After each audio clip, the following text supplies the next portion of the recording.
Historia 29. Un nuevo viaje. Creo que en mi estado natural soy una criatura sexual y que nuestra sexualidad es un don y que es una parte de lo que nos hace estar completos. Me siento bien cuando se mueve mi cuerpo. Bailando, haciendo ejercicio, todo movimiento físico es algo bueno para mí. Creo que una parte de honrarme a mí mismo es reconocer mi naturaleza sexual como una parte de todo mi ser y que tiene la posibilidad de brindarme alegría a mi vida. Mi viaje implica el volver a conectar mi espiritualidad con mi sexualidad. Aprendí a una corta edad que una buena forma de atraer la atención que yo anhelaba y que me hacía sentir con poder era comportarme de manera seductora. Para cuando yo tenía 18 años tenía plena confianza en mis habilidades para manipular al sexo opuesto y se me hacía un juego. Pensaba en mí misma como muy independiente y no necesitaba a ningún hombre en particular de la forma en que definitivamente necesito a mi familia y amigos, y ahora creo que este era un mecanismo de defensa porque yo no me sentía protegida. Recuerdo cuando era niña y varias ocasiones de abuso sexual por un miembro de mi familia y encuentros sexuales con otros hombres, y también tengo la sospecha de que puede haber otras ocasiones que he bloqueado o tal vez que fue y había mucha energía sexual en los adultos a mi alrededor.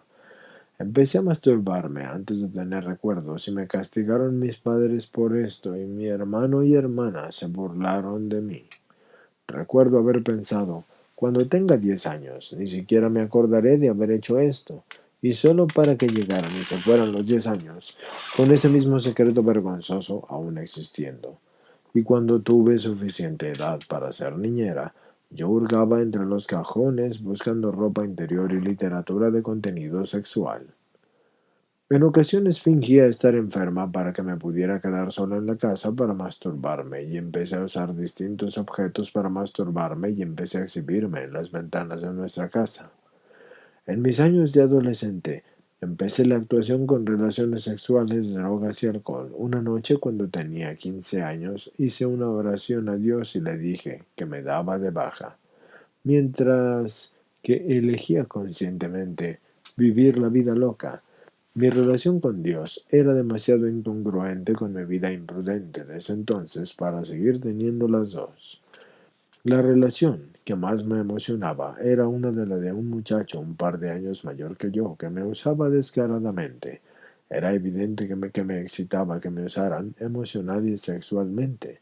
Actuaba de una manera, al parecer, contradictoria y necesitaba respeto y protección, pero actuaba demasiado atrevida e independiente.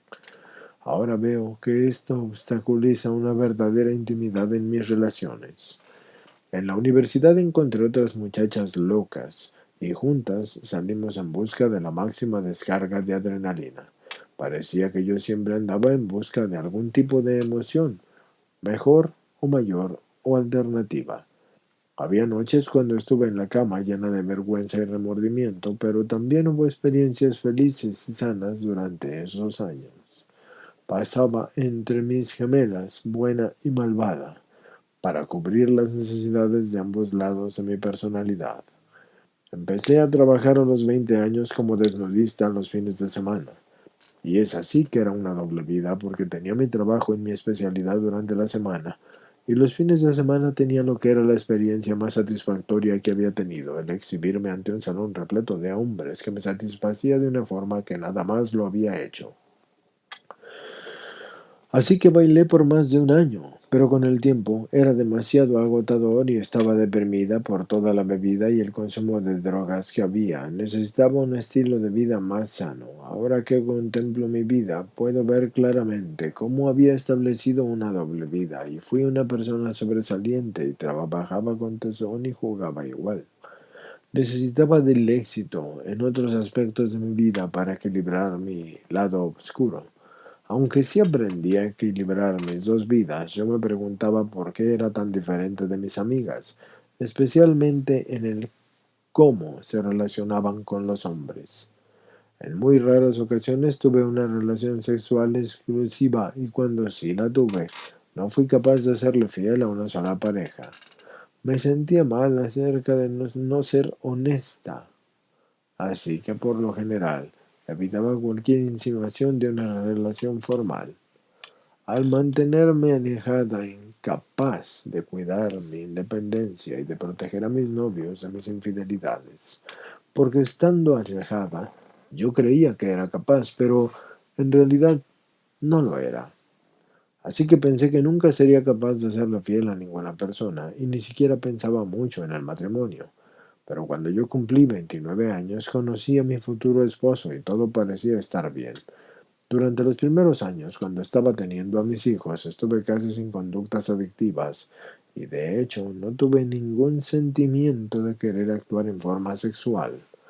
Mi cuerpo estaba pasando por tantos cambios y mi tiempo y mis emociones estaban ocupados con mis hijos. Era lo más feliz que me había pasado, pero mi esposo y yo nos sentíamos unidos. Cada vez fui menos capaz de sentirme sexual hacia él y utilizaba el alcohol cuando estábamos juntos para aliviar mi incomodidad. Acepté mi falta de interés como parte de la vida de casados hasta que conocí a alguien que disparó mi adicción sexual.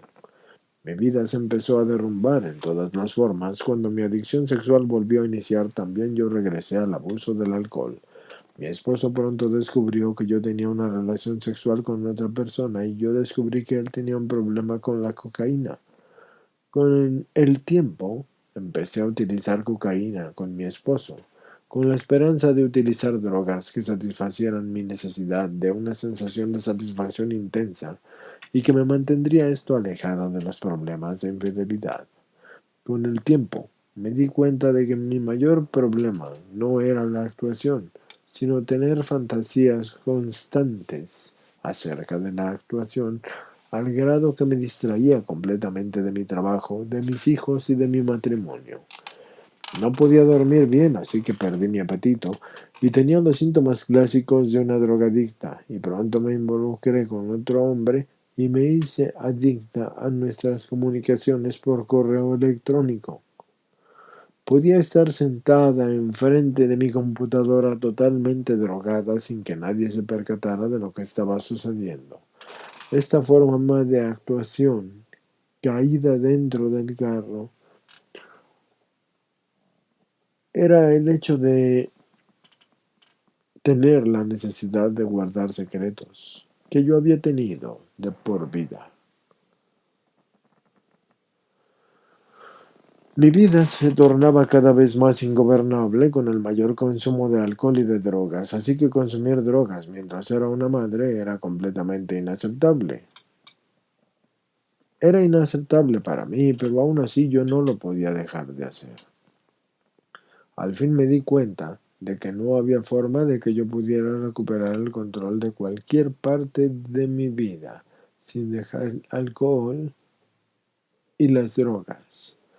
Y empecé a asistir a juntas de 12 pasos por el alcohol y las drogas.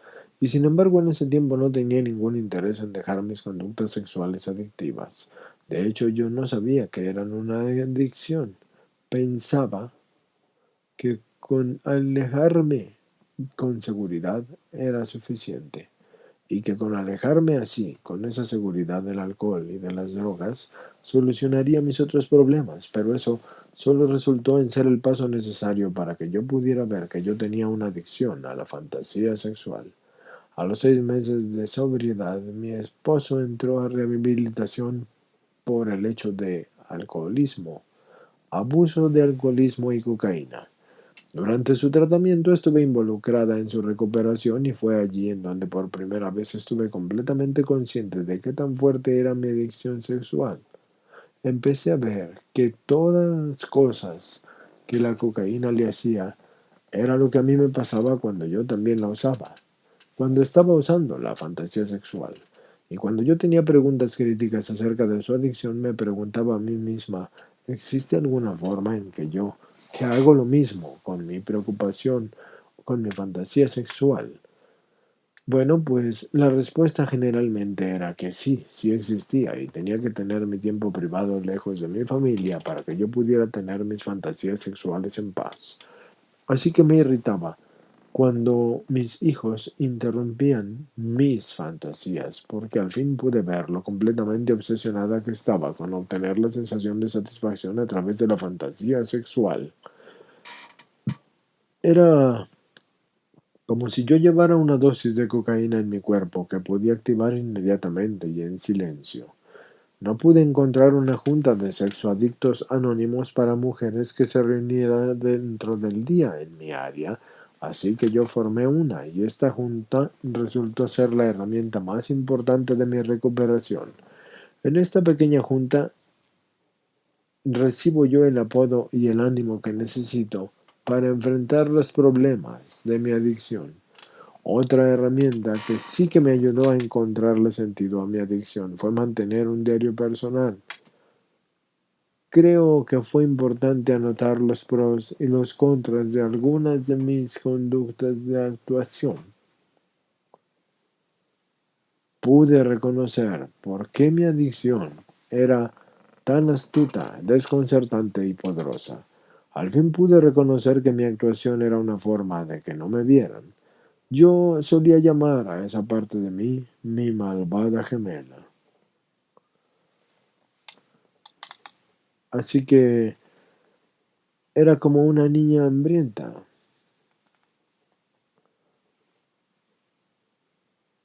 Entonces, simplemente tenía que deshacerme de ella.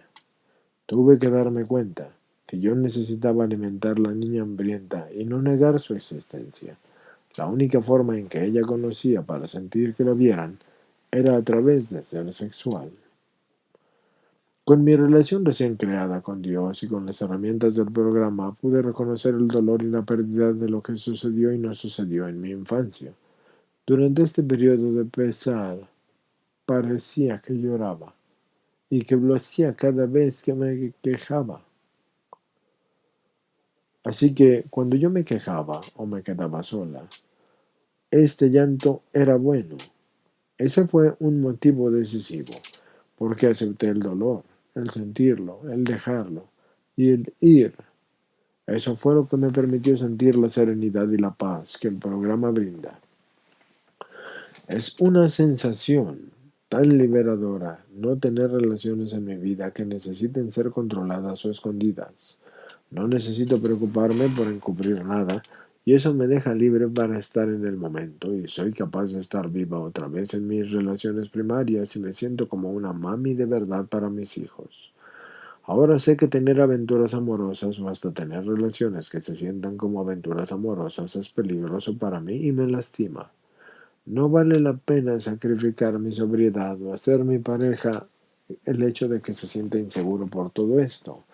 Yo todavía lucho por saber cómo tener la intimidad en mi matrimonio y también intento encontrar seguras y sanas formas de abrirme a los demás para sentir que me ven. Y trato de encontrar formas de que me conozcan y de que apoyen todo mi ser, incluyendo así también mi espiritualidad.